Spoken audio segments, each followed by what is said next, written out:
Namaskar, I'm Harpreet Kaur and I welcome you all to our live and interactive online training on online and digital education in the Lens of NEP 2020.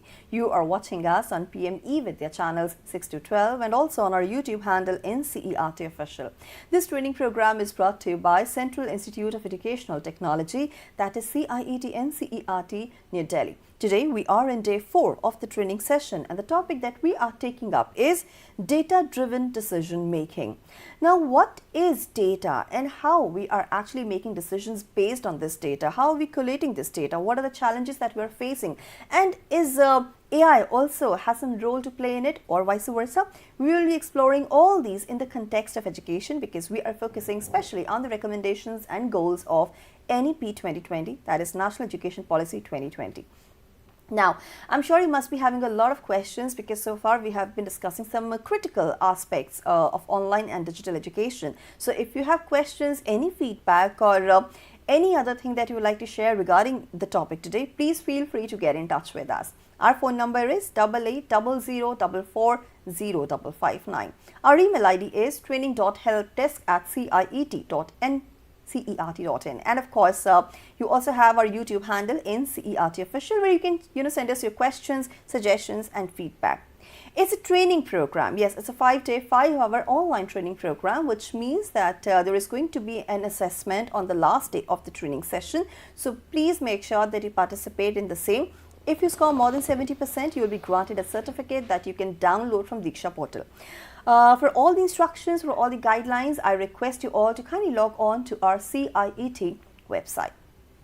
And now it's time for me to introduce you all to my guests for the session. We had 2 guests. One will be joining us shortly, but for the moment we are joined by Dr. Rajesh D. Sir is Associate Professor from CIET-NCERT, New Delhi. Sir, namaskar and very warm welcome. Namaskar and Sir, it's a very beautiful topic that we are taking up because data is everywhere, it's omnipresent we can say, and it is the core of any decisions that we are making today, whether offline or online. I want to understand from you, what is the relevance of decisions making that are driven by the data that is available?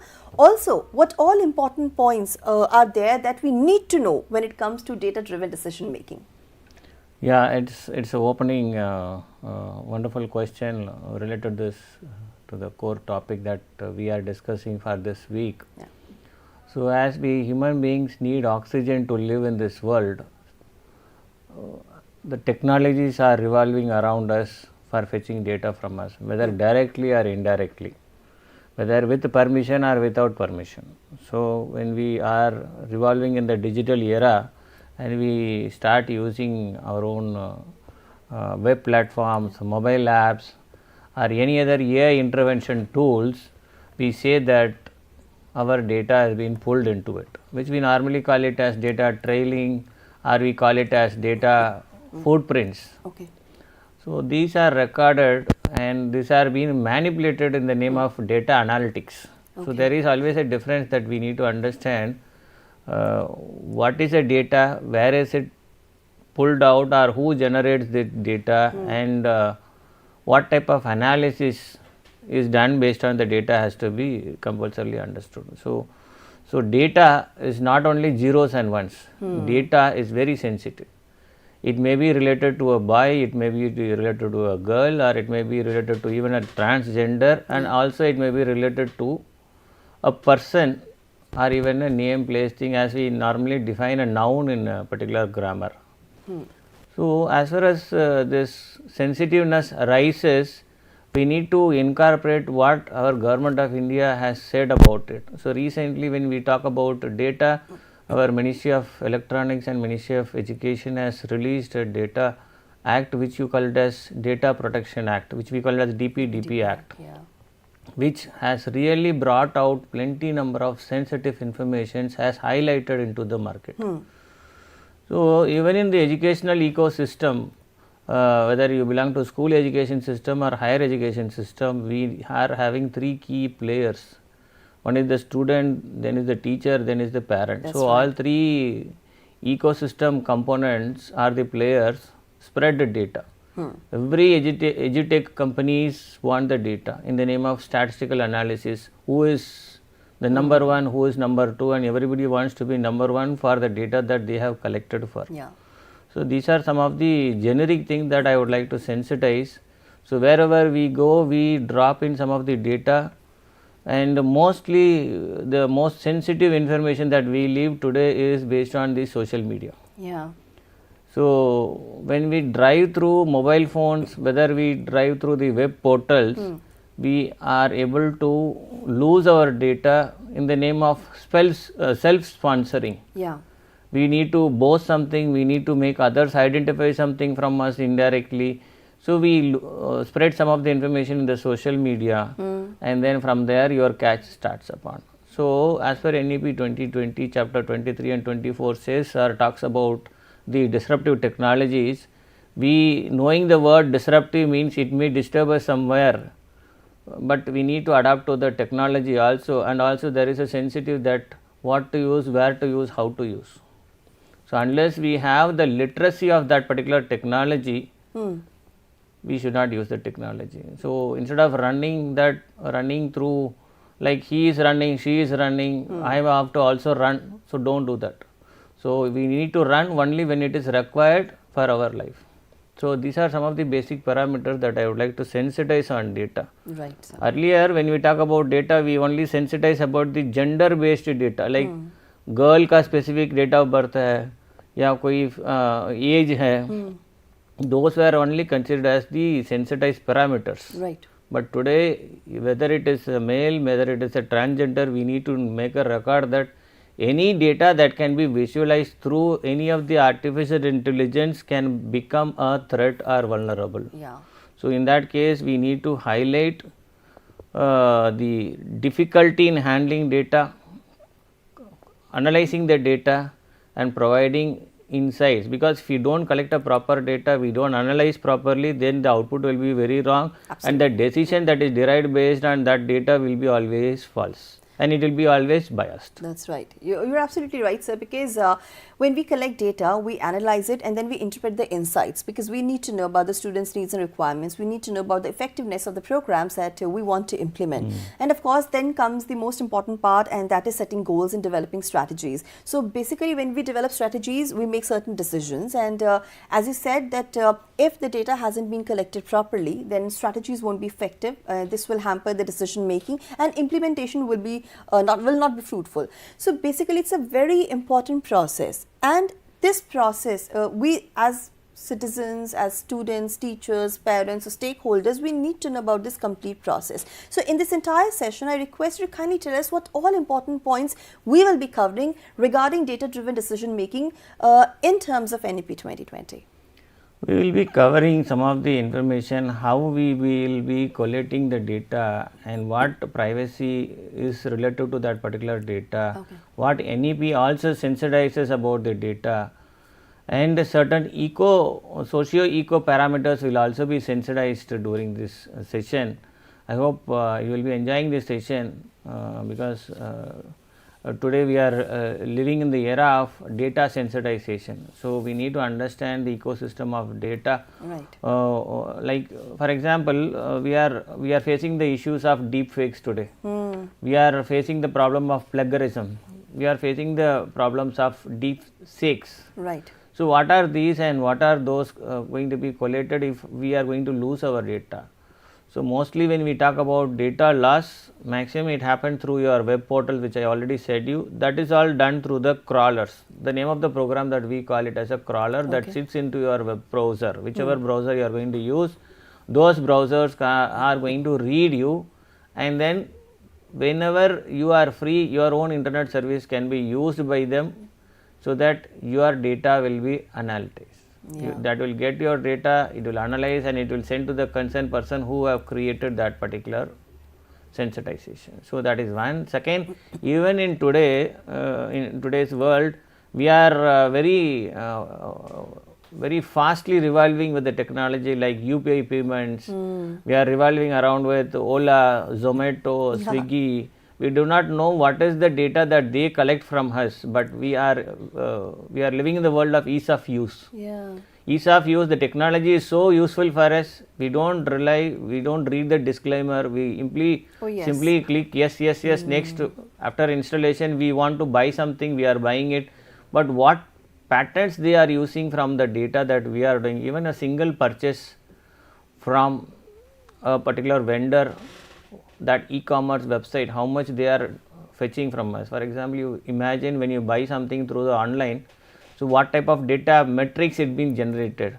They know which account you are using, which bank you are using, and what type of payment you are having. When your amount is detected, how much is your balance is also recorded in their server. That's right. So you sensitize one type of transaction, and they also know in a day or in a week how much purchases you do and how rich you are. Yes. And also they sensitize to know that what further can be tried out from your end, because they keep on manipulating, which we call it as data penetration.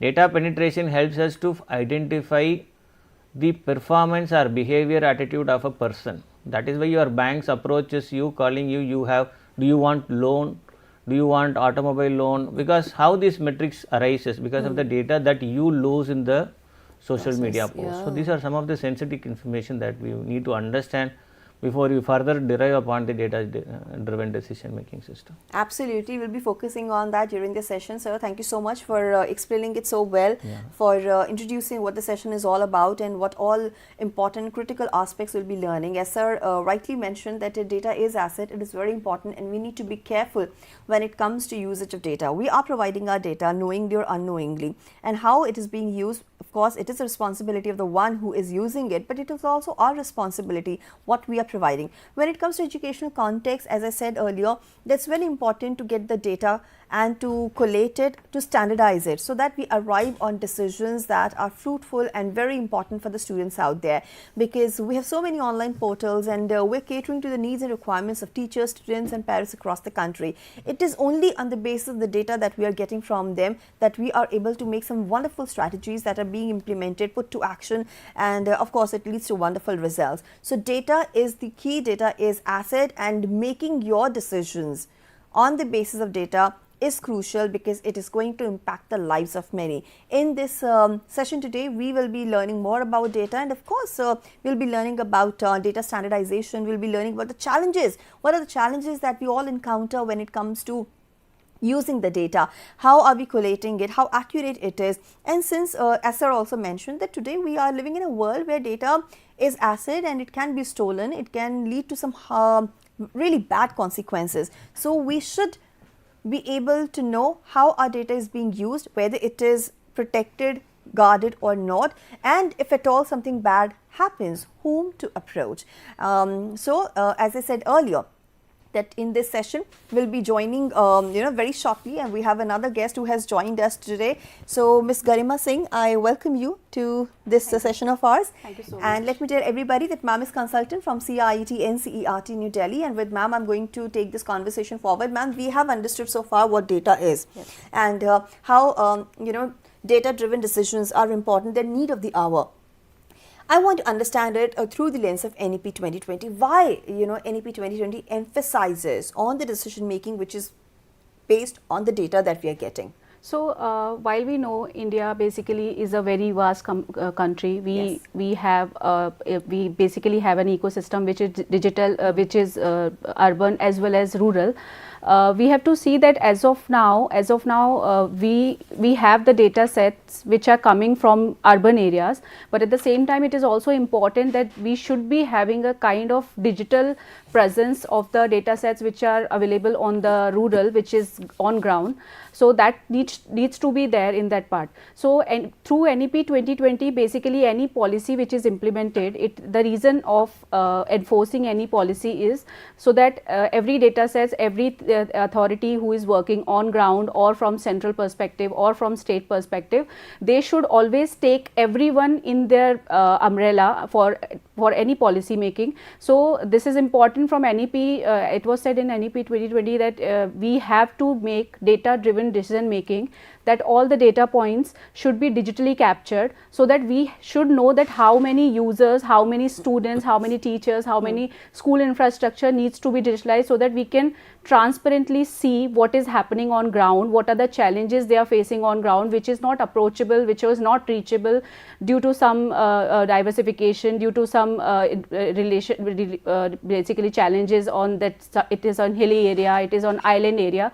All those kind things can be only mitigated with the use of technology. So that was the reason that NEP 2020 emphasized on the use of technology to reach on those areas where physical presence, where human presence is a little bit difficult. So that is the whole perspective why this data driven approach has come into the enforcement. I'm sure, and you can also show it through the PPT where you have given references regarding what NEP says about the data driven decision making. Yes, yes. So basically there are multiple clauses which mention on different aspects of national education policy on data technology enrollment. So few places it has said that technology enabled education governance and analytics should be used, so that how on the ground any user, be it any citizen or be it student or teacher, anyone, through the digital solutions which are available, like mobile we have, applications we have website portals, through that they can use that reporting, they can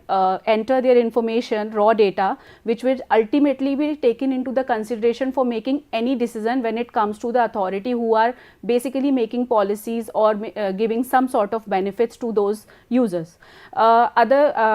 Apart from that, they have also emphasized that based on the data which has been reported through multiple national or central initiatives in terms of education, in terms of school education, in terms of higher education or technical education, all those data points can be used for planning, monitoring, and basically the policy correction which needs to be done. Because other than that, earlier it was basically anecdote basis or some instance basis, but it was not data driven or evidence based policy making. So in NEP 2020 it was said that we have to give some sort of emphasis on data systems as well. Then at the same time, earlier our education base, basically it was not assessment reforms or competency based, so those assessment reforms based on learning outcomes needs to be done. So that also was mentioned in NEP 2020. And further, since to get any better thing from the students, or to ensure that our students, school students are learning well, or they are getting the kind of teaching they should be getting, teacher training, teacher basically plays an important role. So teacher training and professional development has to be on the global level, So to ensure all those things, NEP 2020 made sure that all these points are covered in that NEP 2020. That's right. Yeah. Now that we know that what NEP 2020 says about data driven decision making, you have given references from the same as well. Yes. You also mentioned a while ago that early decisions were made based on some anecdote. Correct. On the basis of previous experiences. Can you take us through this journey, that how that shift happened from that day when anecdotes were the main point of focus when it came to decision making, now today what is the modus operandi, and how this transition took place? Right. So if you'll see, I'll just give you a basic example. Let's just say PM portion for that matter, which we used to call it midday meal. So we basically assume that if there is any rural village which is in, let's say that in the state of Madhya Pradesh or in say state of Maharashtra, we will just assume basically that since that particular village is in rural area, multiple agencies, multiple food distribution agencies or NGOs will assume that that particular school will not be having sufficient amount of nutrition which they can provide to their school children in a government school or something. That is an assumption based thinking. Or based on that, multiple agencies will reach out to that village and they will supply. Ultimately, that resource allocation for any national scheme or any such scheme or initiative will not be uniform, because it's purely assumption basis. We don't know whether this particular village or this particular school has been reached out by the agency which is already working. So they might have duplicatedly allocated some sort of resources, so that is not a uniform thing. So because we made some assumption based decision making, while if we have some sort of, let's say that we now are using some sort of digital solution where we are reporting, every school is reporting how many meals has been distributed, or let's just say how many if a school is reporting that how many students were present in the class, based on those meals were distributed. So now we are having a kind of near real time data, so that whosoever that distribution agency has a centralized operation, they will be monitoring, and based on that they would be doing some sort of resource allocation, which will ultimately basically save countries resources or countries money, or ultimately taxpayers money. So that is how data driven decision making is basically an efficient way to ensure that every policy is made right, every intervention is done right, and everything is going right on the ground level, which is beyond or little bit impossible to reach out with a physical or human capacity. Yeah. Right, and then there are certain key points also, you know, which we can see were responsible for the today's modus operandi, that how we make decisions. Correct. Because ultimately the whole scenario of this data driven decision making has come because if we'll go on different domains, from multiple domains, a policy push has been given. I mean, not just in education, it's almost everywhere, and every government is enabling the technology driven decision making. So all this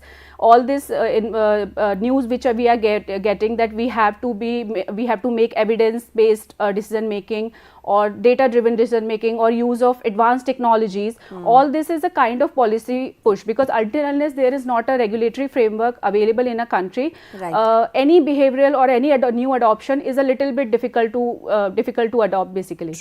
At the same time, since we all are aware that the moment we have that kind of platform where we can openly say thing or report thing or highlight or escalate things or inform something, it basically creates a transparency and accountability. Like the moment if a kid is given a mobile, I'm just saying that 14 or 15 age of the person who whatsoever they would be reporting the data point, they will feel responsible about it.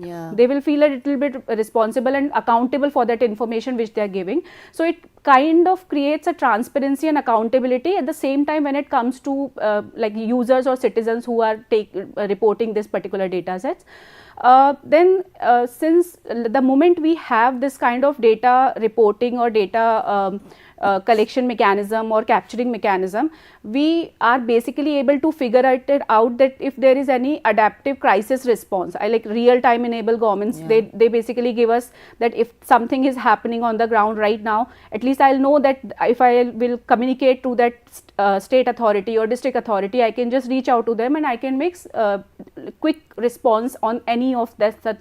So that is one of the reason that this is the digital transformation which had happened during the time. So it is also kind of helping us. Then as we know, in almost every ecosystem as of now, be it private, be it government, we have seen that there is a end-to-end mechanism for capturing that information. Everyone has to report the digital transformation which had happened in last post 90s or post 95s. We have seen that all those things are basically coming online. It is all available online. So there are data available everywhere, like everyone is reporting something. It might be in silos, but it is available. So we have that kind of availability of longitudinal data. So it kind of basically gives us an encouragement to move from an anecdote based to data driven decision making, just based like we are no longer bound to make any decisions just based on one incident or something of that sort. We just because we now have all the data points and information we need to make any decision as of now. Absolutely, because time change and things evolve, and certainly you know, to cater to the modern day, we need to shift from that old process. We are coming to the process where we have the data readily available in front of us, and we can get insights and we can interpret the data, analyze the same, and then we can formulate the strategies, plans and policies that we want to. So there's a proper process that we need to follow. Right. So can you take us through that process of data driven decision making in education? Okay, sure. So since you like in school education, the first and foremost users what we have who basically give us the information are teachers who are in schools, basically through a registry. In school education it is UDICE, which is a school ID, which basically captures all the information. So it's a kind of registry through which they report the student details, the teachers details, and school infrastructure details, academic data, students data. So it's data reporting which is happening through schools or through then schools and districts and blocks like the same way. Schools, blocks, and then districts, and then states. So this kind of data lake get created. Once it get created, there are multiple data sets which basically make a cascaded view. Like let's say if I have a common ID, against that I will be having columns of how many teachers are there in that school, how many students are there in that school, what is the infrastructure, what are the ICTs, what are the smart classes available. All that will give me a holistic view basically. So it will give me a cascaded view of all the data points which I will need to make any decision at state level or at central level.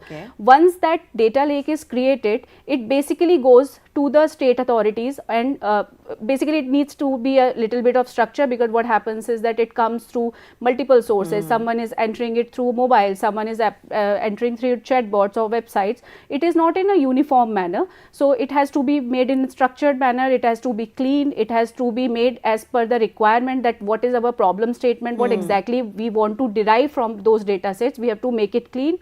Then further we make that reporting as a data uniformity, we bring it to the data uniformity, and then based on that we make the insights, what insights can be drawn from that school education. For that I'll just give you an example on that.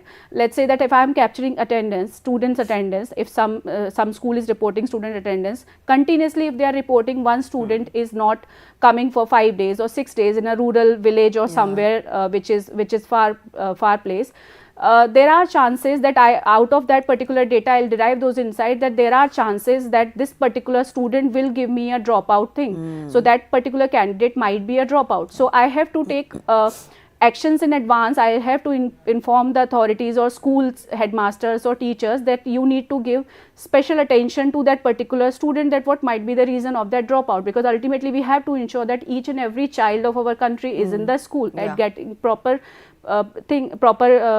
care about a proper education for that matter. So it basically goes to that governance part of it, so that they can make policies about it, or they can take initiative what they need to be done. They can be given benefits, or what are the scholarships or whatever benefits are available for those students. So this kind of this particular whole process goes domain based. Like this is in school education, in the same manner it is for rural, in the same manner it is for internet connectivity. So this is the whole data driven decision making process as of now. So basically there are 4 key points that you focus on while making data driven decisions in the process, and that is data collection, there is analysis, interpretation and action planning. Yes, right. Correct. And if we move further, then there is something more to it, right? Because it also helps policymakers and researchers to actually implement strategies that are personalized in nature, right? Yes. Now we have data in front of us, and we have collated the data, but at times it is raw data.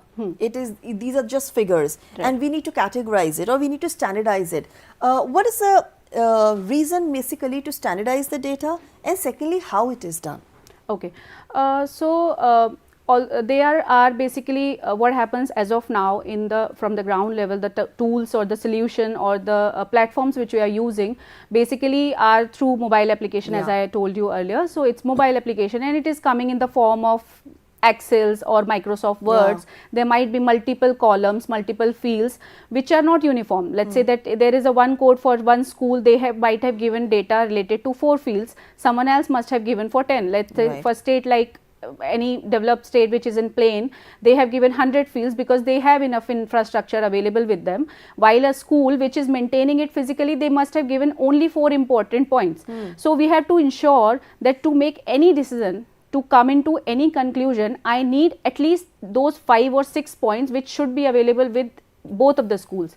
So what I'll do is that I will have a common understanding firstly that what exactly is the problem statement, what exact is insight I want to draw, and for what purpose. Ultimately data basically comes into the structure for a purpose. There should be a purpose behind it. So I have to give some sort of data uniformity, understanding what the key indicators or related data fields has to be there mandatorily.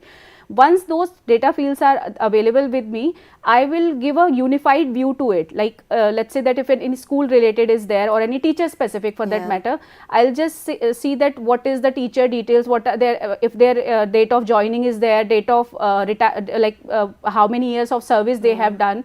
So all these teachers information, the rows which would be coming, it has to be in a same rows and same column kind of a thing. So I have to harmonize that particular data.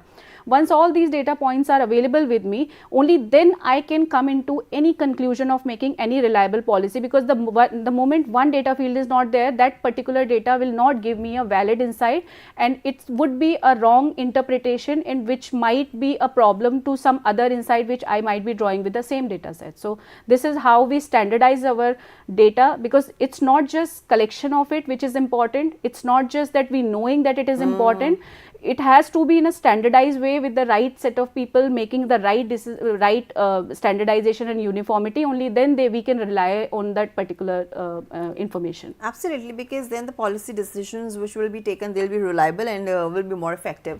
But in doing so, we must be encountering a lot of challenges, right?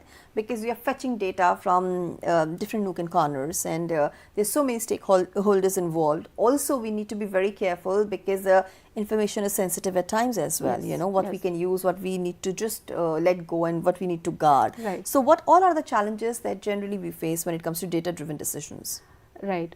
So you rightly quote, because any good thing which comes into the picture, it comes with its own challenges. So India being a developing country, I would still call it as a developing country, we are into the transition of digital transformation and all those things. While some states, some areas in our country are like highly mature in terms of digital infrastructure, there are challenges that there are still they are not very mature when it comes to digital infrastructure. At the same time, the quality of data which they are because with the availability of infrastructure, it has to be seen that the people who are reporting are also trained enough to report what exactly they need to be reporting. I mean, while they are teachers, while they are educated people, but when it comes to the adoption of those digital devices, it's still a little bit in process kind of a thing. So the challenges which we face is that if some data is coming from some first of all, the first or foremost challenge come in the reporting itself, because we have like states and UTs, multiple states and UTs. Every state and UT have their own administration system, they have their own resistance, or they have their own hesitation when it comes to reporting data, because they always think that since they are the data owners, because ultimately it matters, the data owners has to have as per DPTP Act, we said that as per the data owners have the full authority and the accountability of the data. So they have a little bit of hesitation when it comes to that particular thing. So we might not have reporting 100% of the states or 100% of states and UTs. So that is the first and foremost challenge, that we do not have the complete data set. It might be available at state or UT level, but it is not at one place as of now. So that is the one problem. The moment we do not have the complete data, we are still lagging on the standardization part of it. So we cannot standardize if there are no data fields or enough data fields available with us.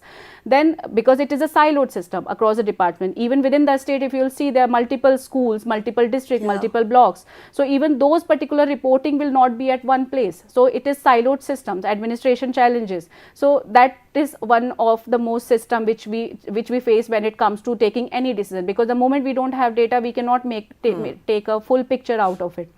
Then the third part is, as I said earlier, that we might have 100 things, 100 digital infrastructure, but the moment we do not have users or like skilled users who know what to put, because every day there is new app, every day there is new system. So the adoption of this continuously changing technology is also a bit hard. So there is a limited data literacy to that part. So there might be a underutilization of those tools which are available, which basically do not give a proper reliance on those particular data reporting mechanisms. And that end of the topic, that point is that no matter how much infrastructure, how many capacity building you do, until unless that behavioral part of it, where this resistance to adopt the change is not there, we will still be lacking for any new thing coming up, no matter how many policies, how many acts we basically make. So this is also one of the challenge, resistance to change. Absolutely. We do not want to change, sometimes, and that is why we don't take the advantage of the technology that we have in hand. Also, now that I'm talking about technology, we have artificial intelligence with us. When it comes to data, analyzing data is a big task in itself. Right. Where you have to make models, you have to make some kind of forecasting, you have to interpret the insights. And when it comes to AI, you give the prompt, you get the data. Yes. But then whether it's reliable or not, whether it's accurate or not, how can we authenticate it? These are some of the very crucial points that we need to be aware of. Right. What is the relationship between data and artificial intelligence? How they go hand in hand and how they're helping out each other? Right. So if I talk about the artificial intelligence, let's just call artificial intelligence is a building which is basically built on data, because it's all models. The technology is all models which are basically developed on the data points which we are giving from the ground. So it's very important that we have to have a strong foundation or a reliable foundation of that data set, knowing that what kind of challenges in our country are, that there is a kind of diversification, there are kind of siloed system which are working. So it needs to be on a similar consistent standard data set which should be available. So the kind of relation is that based on the data set which we have, we can do the predictive analysis. Let's just say that we have the data sets for one school continuous attendance for 25 days, and for 5 days if there is no attendance, we can still figure it out from the 25 days data that what might be the change which is happening over the period of time, be it attendance, be it assessment of students, or teachers training and all those things. So we can do a predictive analysis based on the historical data which has been reported. At the same time, let's just say that I want to simulate a policy, I want to make a change, I want to make a system. So I can simulate it the way that if I will do this particular data change, I will be getting this particular result. So I can do policy simulation leveraging this particular artificial intelligence or using the data analytics part of it. Further, then the moment I have all the data, I can basically visualize it, that what are the correlation and triangulation those points are. Like let's just say that students' performance is somehow related to the kind of teaching that person is getting, that what kind of teacher is teaching that particular student basically, and the kind of training they have. These correlations and triangulation basically helps us out to leverage the data, and basically the moment we have that all data analytics and part, only then we can move to the artificial intelligence or getting some good results out of it. So yeah, this is something that's how we can leverage basically. Right. And ma'am, when we're talking about data, we need to understand that data is asset, it's very precious. It can be stolen, it can be misused. Yes. And that is why it is also important to know about the data privacy, and whether the data is secured, and wherever we are providing it, or whosoever is using it rightly for the appropriate things, Right. So I want to understand that how can data be kept secured and privacy can be maintained. So as we know, the moment any power is given to us, it's very big responsibility to also handle it very well. So the moment data is something that we have given basically a mobile or a system with which a person or a minor or a student or whosoever it is can expose themselves in the global world, because it's all digital. So the bigger the power, the bigger the responsibility. Yes. That's how it works. So it is also important that the person who is basically reporting this data, as like until unless they have a responsibility, let's say that if they are adults, they still can they still can take the authority of reporting data. But nowadays, when everything, education and everything is online, so even the children are having those mobile phones or everything in their hands. So we need to be very careful when it comes to reporting data.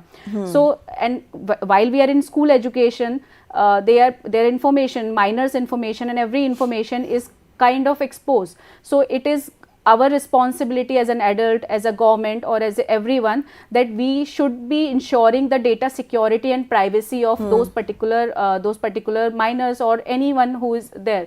So data security importance, we have to see that what exactly are the issues, and we have to see that we are storing or collecting that particular data in a very with a safeguarded guidelines, proper framework in places, proper acts in places. So basically to comply to this particular thing, there is a DPDP Act which government has recently enforced, basically, which basically gives us the right that for minors or anyone, there should be a consent based data sharing. I mean, if let's say that if I am putting some data on one application, that particular responsibility will rely on that application owner, that they cannot share it with some other party without getting the consent of the users. So these are the kind of frameworks which are there, which are enforced by the Government of India for school education, and the same manner for every ministry, not just for school education. Then at the same time, there are data protection acts as well, that like there is a data retention policy, that let's say that if someone has reported their data 5 years back or 6 years back, it cannot be stored in one place for a like unlimited time, because we don't know for how long this particular data is reliable, because reliability of a data also changes as per the timeline. Let's say if I have reported some data point 5 years back, it might not be reliable today, but at the same time, if I am making some sort of policy decision, I have to see that data which I have reported 5 years back should not come into the consideration, which will not give me a proper insight, basically. True. So those kind of security and privacy concerns are also there, which are to be kept in mind with the authority by the authorities, as well as the citizens or the users, and the parents of the students and minors as well. Yeah, because we also have so many apps and so many, I would say, data reporting points for decision making, like Prashasta, where screening is being done, there's Nishtha and so many others, where some really valuable data is there, and we need to ensure the safety and privacy of those whose data is there. Now, I want to understand, because we're talking about school education, we're talking about NEP 2020. What are those data reporting points for decision making, especially in the context of school education? If you can just throw some light on the same. So the moment we come into school education, the first and foremost foundation is school ID. Basically, UDICE, what we call is, it's a unified registry, which is basically a code given to any school, which consists data of all the profiles, be it students, be it teachers, and be it school infrastructure. So basically, it's a 360-degree view of what is happening in the school. So that is UDICE, basically. That particular, since that acts as a registry, through that particular we can draw insights that in a school, how many students are there in a class, and in the same class how many teachers are there. So it basically give me an insight that what kind of PTR ratio, which we call that, for like against how many students, how many teachers are there. Each and every student is getting enough attention, for that matter. So that particularly that platform, through that reporting mechanism, we basically draw insights on the infrastructure part of it, or teacher vacancies, or student related information, the kind of gender which is coming to, so that it can give us the proper insight that how many gender based or management wise students we have as of now. Then we have PM Poshan, which basically is a nutritional meal serving for till class 8 for government and government aided. So that basically that is for something, so that we can give the nutrition based things for students to ensure that a proper attendance is there in the class, because it basically encourages students to come in the class. Midday meals basically encourage students to be in the school, so that way. Then we have PM Shri, basically those are kind of model school or excellence schools, that the government schools which are basically made with the best quality, whatever parameters could be there for a best school. Those are kind of excellence schools to give us a insight that what kind of school we should be inspiring towards to.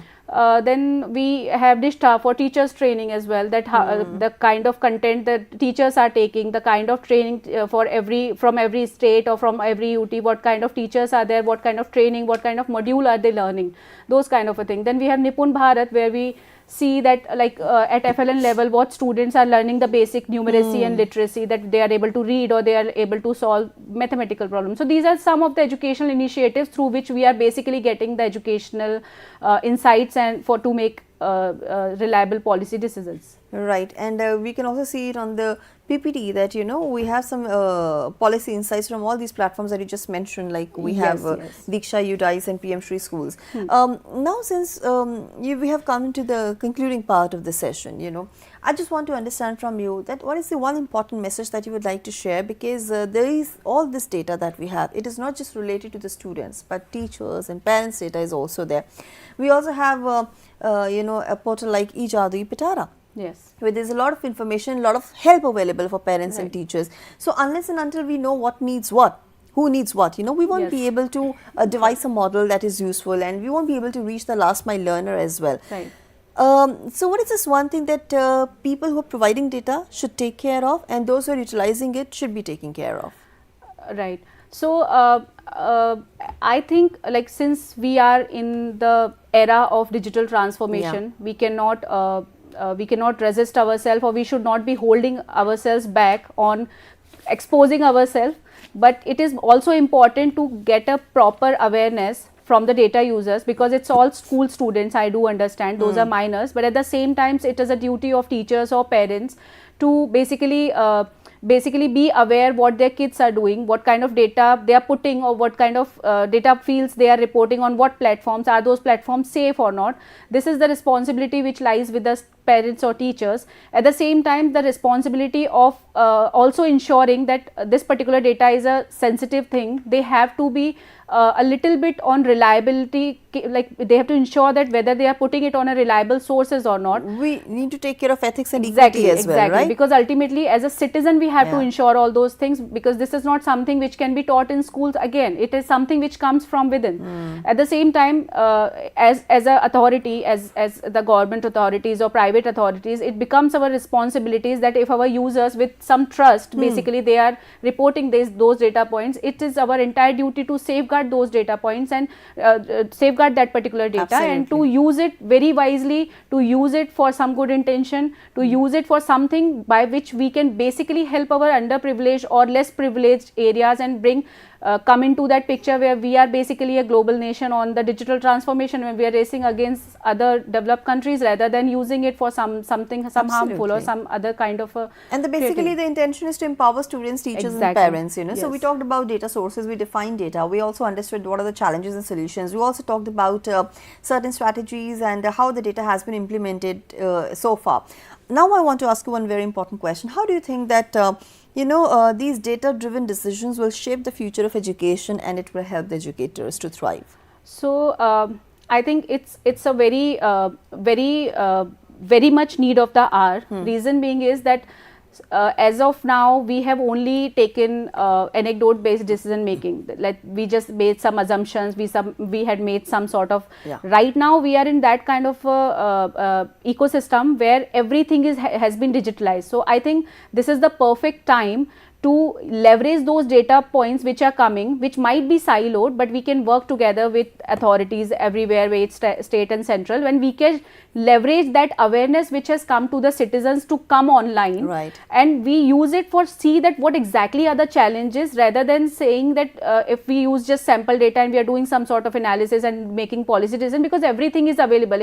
If everyone is aware that everyone is coming to India and using or leveraging that data point, we ourselves can understand that what importance do we hold, the importance of data which is coming from our own users. Absolutely. So this is something which we take into consideration. And when we talk about inclusivity in education, equality in equity education, this data is something that we need and we require to formulate plans, policies and strategies accordingly. And of course, there's one final message from you which is right there on the screen also. It's a very hard-hitting message, and that's the best way to sum up this entire conversation also. Right. Yeah. So the the power of data lies in how we use it, responsibly, inclusively, and with purpose. Yeah, so that should be the intention, and now our intentions are clear. that you have got what we wanted to convey, because data-driven decisions are need of the hour, and as ma'am mentioned, we need to take care of certain things, but yes, this is the future and this will help all of us to thrive. So ma'am, thank you so much for your time and contribution to the session. Very well explained, I must say, and I would also like to thank Dr. Rajesh, of course, for his wonderful contribution to the session. With this, we are wrapping up the session over here. It was our session on day 4, where we talked about data-driven decision making under the umbrella theme of our training program, which is online and digital education in the lens of NEP 2020. And before I finally leave, let's take a quick look at the schedule, what's all coming ahead. So in a short while from now, you can watch our session Sahyog, and that will be followed by a special session on Diksha. With this as a wrap, this is me Harpreet Kaur signing off. Take care. I'll join you shortly. Namaskar.